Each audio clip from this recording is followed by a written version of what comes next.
Browns. 224 young men who today are about to become players in the National Football League. A day where lives are changed, fates are decided, dynasties are born, and the clock is always ticking. Of course, I'm talking about draft day.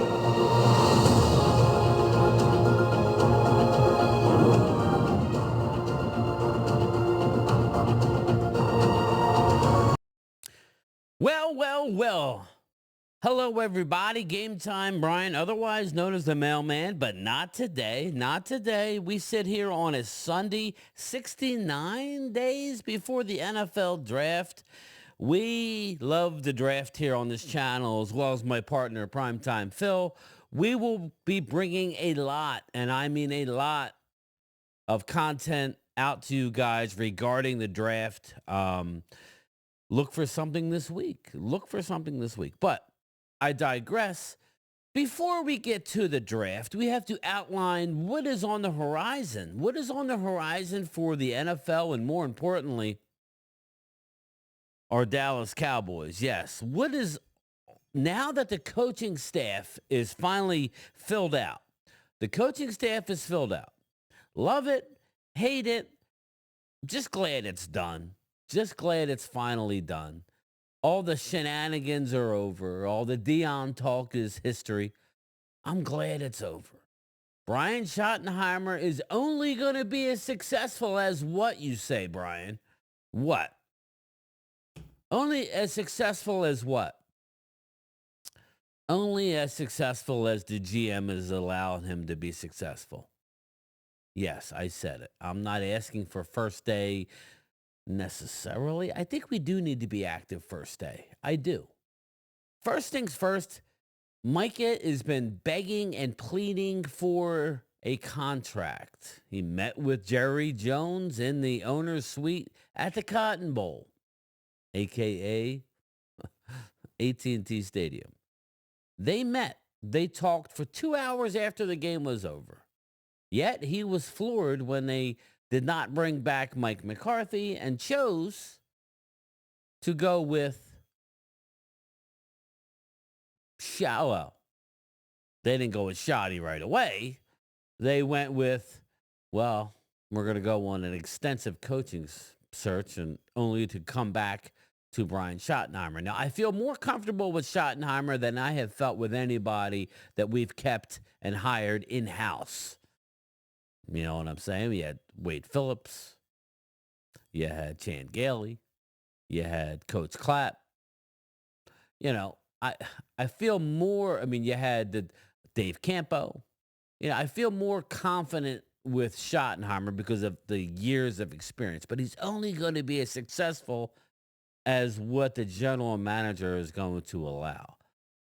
It seems as though that if Stephen Jones was running the team, Will McClay would be able to do, within reason, what he wants to do with the team. Jerry Jones is still in the picture, though. Jerry Jones, the Al Davis of the Cowboys, is hell-bent on not getting our hopes up. In fact, the opposite, bringing us down time and time again. Like we should grovel at the thought that we have 3 Super Bowls in 4 years in the 90s. Well, Jerry, those years, that's a different generation. That's another generation, Jerry. It's time to turn the page. And that's why we talk about a Micah Parsons trade. But, you know, we need to get a Micah Parsons contract done right away. If not, you better consider trading him before the draft. And I will tell you, following my official, at the end of this video, I'll let you know what I want to do. I absolutely will. I'm not on that train, but we're going to explore it anyway with the help of Bobby Belt. I'm not on that.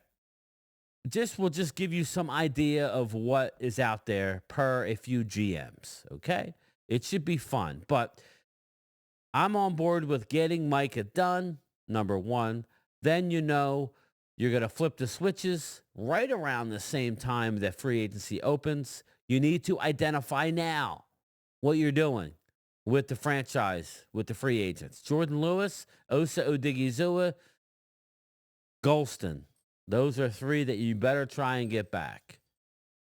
Matt Eberflus, Eberflus loves a good penetrating three technique. If you're not going to bring back Osa Odigizua, who I believe you will, then you better identify somebody outside the organization before the draft. Yes, before the draft. Now, the draft, I will say, for one technique and three technique is deep. But you want to have a rotation. So, again, what I want to do before the draft would be to maybe get a linebacker, maybe get a cornerback outside of bringing Jordan Lewis back. Jordan Lewis is 30 or 31. I think you can get Jordan Lewis back. You need to bring Jordan Lewis back. Go out and get you another one in free agency in corner. I believe the cornerback class is weak this year. Not that there's not corners in the draft, but you don't want to have to go into the draft trying to find a starter. You've already allocated picks in recent drafts that are guys that are still on this team. So the human seatbelt, Kellen Carson needs to have a bounce back year, but we still need to go out and get a veteran. Maybe bring back a Gilmore. I know that sounds funny, but maybe bring back a Gilmore for a year. Just until you got Deron Bland, who's still under contract for another whole year before we have to really deal with that. And now I would not be on board with signing Bland long-term necessarily. He needs to prove that he's going to be healthy. Bring back Jordan Lewis. You need to get a corner, maybe a linebacker. Bring back Jordan Lewis, Osa, and Golston. That would be a great start. That would be a great start. Now, but you have to identify if you're not going to sign. I don't want to hear July. I do not want to hear July for Micah Parsons. That's not going to work, Jerry Jones. You need to get it done now. Get it done early. Maybe you could address Tyler Smith. Maybe you could address Deron Bland possibly. Get ahead of these contracts like the good GMs, Howie Roseman, even though we can't catch. Address it early or move on. Do not get into a final year. Deadlines make deals. Deadlines make bad deals, Jerry. Expensive deals. But anyway, I digress. Bobby Belt has 4 trade scenarios. We're going to get right to it. Let's listen. I'll stop the video and I'll comment on my opinion of them. If the unthinkable happens and you trade away a young superstar, how do you make sure you get fair value in return? It's a question the Mavericks should have asked themselves. So we're going to ask it now so that the Dallas Cowboys don't have to worry about it. Start by asking more than one team. Well, that's what we're going to do here. I have 4 trade options for you guys here that we're going to run through. And the greater the return, the more painful it's probably going to be to deal him. So we'll go through each of these teams. I have 4 options here. We're going to start at the very top. 4. And you guys are going to pick which one you want in return for Mike Parsons. If they're just determined we should trade him, move on because we don't want to pay him.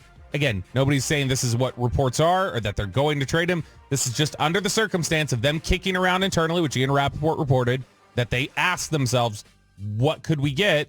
These are suggestions on what they could get and if you would take it. And the final option will be if you don't want any of these 4, you just say, I'd rather just pay Micah. All right, so first trade here, you trade Micah Parsons to the Chicago Bears for their first-round pick, which is 10th overall, their 5th-round pick, and next year's first. So 2 1s and a 5. Mm-hmm. Next year first. Yep. Next trade. You send Micah Parsons to the Cincinnati Bengals for Trey Hendrickson, their first-round pick, which is 17th overall. 17. And a 3rd-rounder next year. No. Do we know how old Hendrickson is? 30. Thank you. Absolutely not. One more year left on Absolutely his not. deal. Absolutely not. You trade Micah Parsons to the Cleveland Browns for a 1st and a 3rd this year. That first-round pick is number 2 overall. Slam dunk, you know you're getting a top 5 pick by trading Micah. And you know you're getting a top of the 3rd-round pick. So That's enticing. To me, it's Browns or Chicago, 1st and 3rd. Let's listen. I know who the final 4th one is. Eagle fans, get ready. essentially a back end of the second. And then finally, No Myles Garrett. no Myles Garrett. Finally, you trade Micah Parsons to the Philadelphia Eagles for their first-round pick, which is 32, their second-round pick, and then next year's first-round pick. So the highest draft capital haul is to trade him to the Eagles. You can get player and some picks from the Bengals. You can get the just standard, all right, high pick. I'm Hell getting the no. most capital Hell no. from the Bears. And then for the Browns, you get the most valuable draft pick possible. No. I'm out. I don't want the Cincy one. Okay, Cincinnati one you're crossing out then? No to Because he's Cincy. 30. Yeah. No to Cincy. You're talking Hendrickson is 30. No, thank you. This is what I'm saying about Myles Garrett. No. No. No to the Eagles. Why you say no to the Eagles? I'll let them talk. I'll go back to it. I'll let them tell you what they think. No to Cincinnati. I don't need Hendrickson. I don't need your 17th pick. Hell no. No. No to the Eagles because it's number 32 this year, probably in the high 20s, if not in the 30s, which means back to the Super Bowl next year. And this year's 2? No, that's and then have to deal with them? No.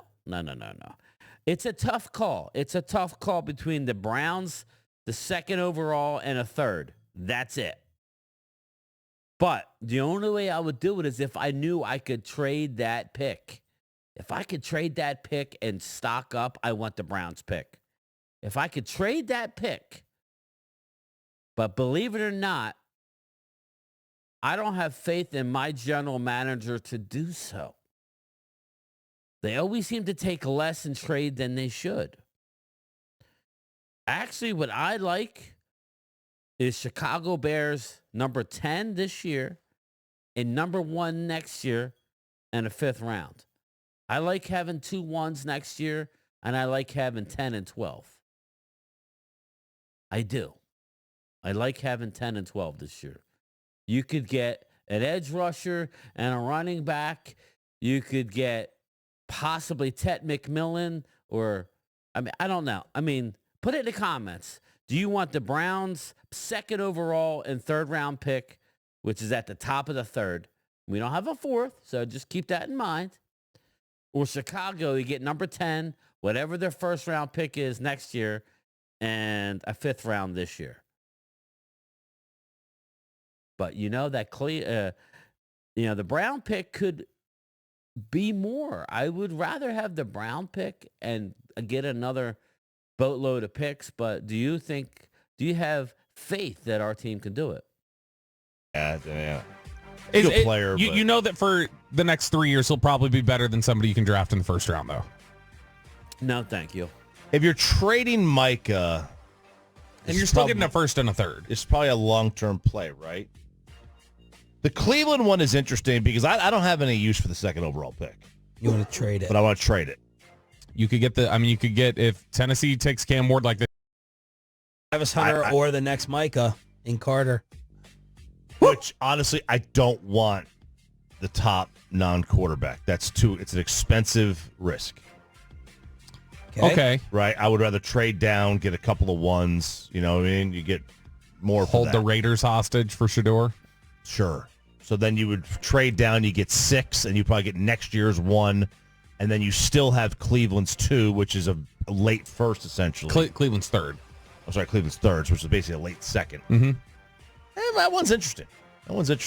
And then the Because you Eagles. can trade down a couple times, maybe. Then the Eagles, you get 2 1s, number 32 this year, next year's 1, which should be a low pick, and then a 2nd rounder. So you say you're wiping off the Bengals trade immediately as not.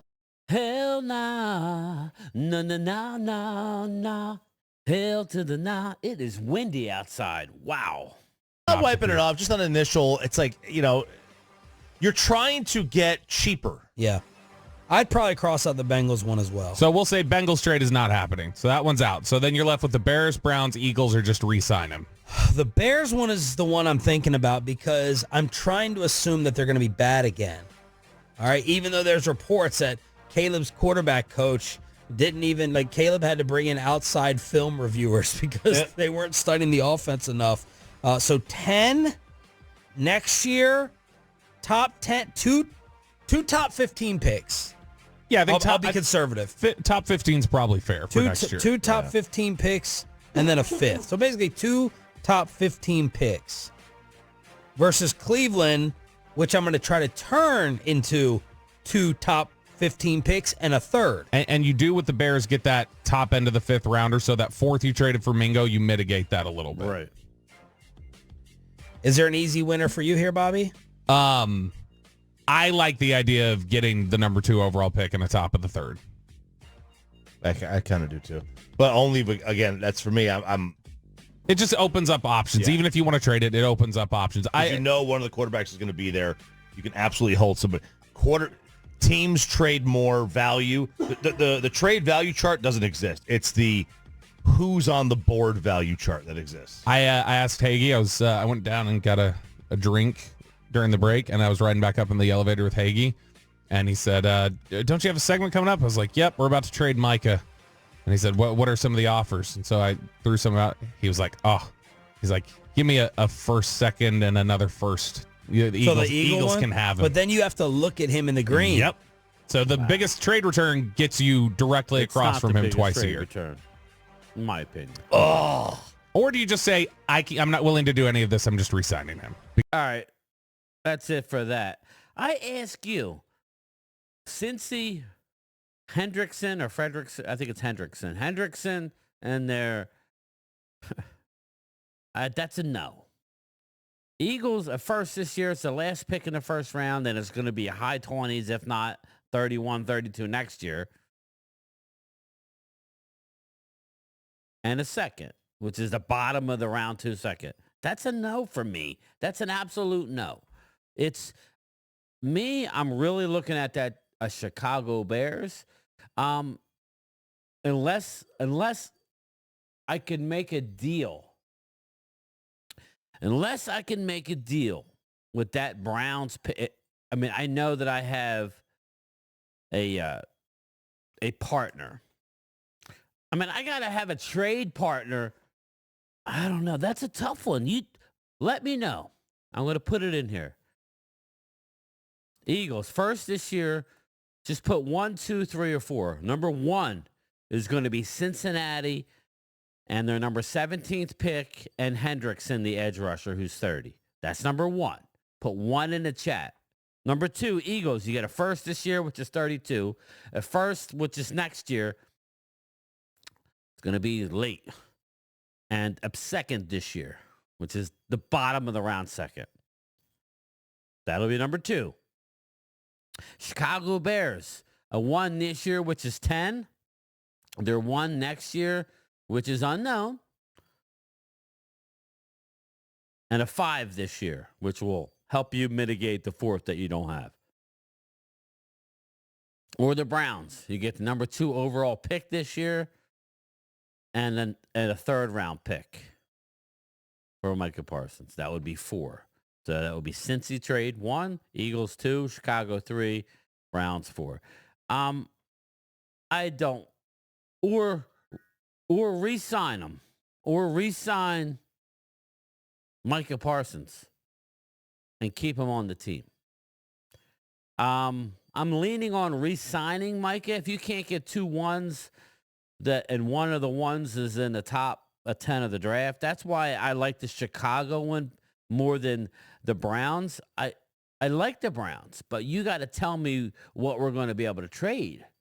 Okay, the Browns, knowing that we're not drafting a quarterback, let's say that we took the Browns deal. Let's say that we took the Browns deal. Who's going to bite that? Who's going to play ball with us? Okay, so what is the Giants going to give us? Are we going to draft a quarterback? They could call our bluff. Maybe they don't want one of these quarterbacks, and then we're stuck with a quarterback. Who are we taking that anybody's going to want to go up for that pick? To me, it's the number 1 pick that you want. That's the pick where I'm hearing that the Tennessee Titans are taking Travis Hunter, and that's ridiculous to me. You could trade down and still possibly get Travis Hunter, but you need equity, my man. So that's what I would do. I think it's not good. I wouldn't do it. I would probably take the Bears deal or re-sign him. I'm leaning towards taking the Bears deal, moving on from Micah. Tell me what you think. That's it for me. Game Time Brian, otherwise known as the Mailman, and I only got 2 things to say.